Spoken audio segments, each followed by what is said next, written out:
Yeah, my friend told me like within the last week the market has officially crashed. The housing market has officially crashed. I think my Bloomberg might have said something on it. So I also saw another study that if you want to buy a house, you have to make six figures. If you don't make six figures, forget it. Yeah. You're not being able to buy a house. And I think that's just one person, maybe not a couple. Mm-hmm. But you know what percentage of people in this country make six figures? I think it's like 18%. I think it's really skewed living where we live. It just feels like everybody does.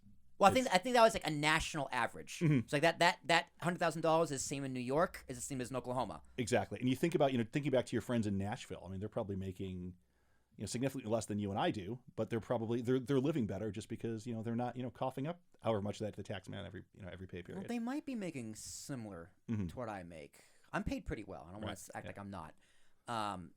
But they doing what they do, like my buddy's dad owns his own construction firm, build like operator, whatever. Right. And Nashville. So he's right at the coalface. He's right on the front lines of it all. Yeah. Like I was in Nashville in 2020, August 2020, visiting my friend and going to see Nashville because we were thinking of headquartering there and moving there and whatnot. Right.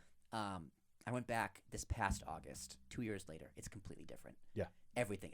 Skyscrapers are built. They have a Batman Tower. Yep. Like it's a whole new city. The people there are even now different. So things in Nashville are also really expensive, and you're seeing the problem there that we see everywhere else. LLCs and companies in Wall Street are buying up entire neighborhoods. Exactly. Jacking up rents. Yep. Bozos from California paying the high rent because it's less. Exactly. It's still saving 20% of California, but guess what it's doing to the locals? Yeah, squeezing them out. And there's so much of that going on. I mean, you look at Ken Austin Griffith, too. Yeah, Texas. Austin's a big one. Florida. Florida's a big one too. I've got some firsthand experience because my dad and my in-laws both live down there. But it's interesting to see like how much of Florida he's on the Tampa side, so the not so fun side on the Gulf side.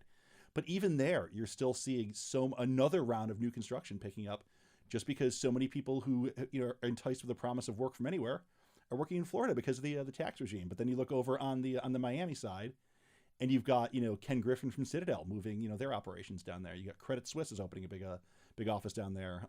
Deutsche Bank, so some of the troubled banks are definitely getting in down there. But it's also Miami's also kind of the crypto mecca. So if once this this latest round of crypto shakeouts kind of shakes out, I think that you'll see even more of that kind of gravitate to Miami as well. Yeah, but even when things crash, everyone crashes. Yep. Everyone crashes. Yep. And people who are on the lower ends, even the middle class end, they're already crashed. They're gonna crash harder. So who's gonna have to buy it? Well, who gets bailed out? Well, the banks, the corporations. Yep. And now you're gonna have them being everyone's landlord. That sounds awful. Yeah, no, and that's try negotiating a credit, not credit, a lease negotiation with BlackRock or something. With BlackRock, yeah, exactly. Good luck. No, totally. Try and like they don't give you security back in 30 days. You're gonna try and sue them. Good luck. Yeah, good luck with that. It's all going to a black hole.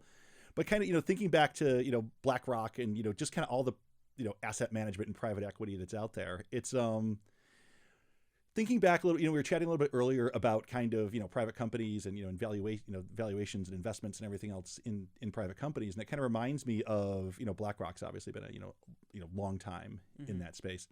But in general, I think that these lofty valuations for private companies have had a lot of, other firms pile into it as well. And I think that because there's been so much interest from, real money, from institutional money in these private equity funds, they've found a way to get, average Joe off the street investors in too.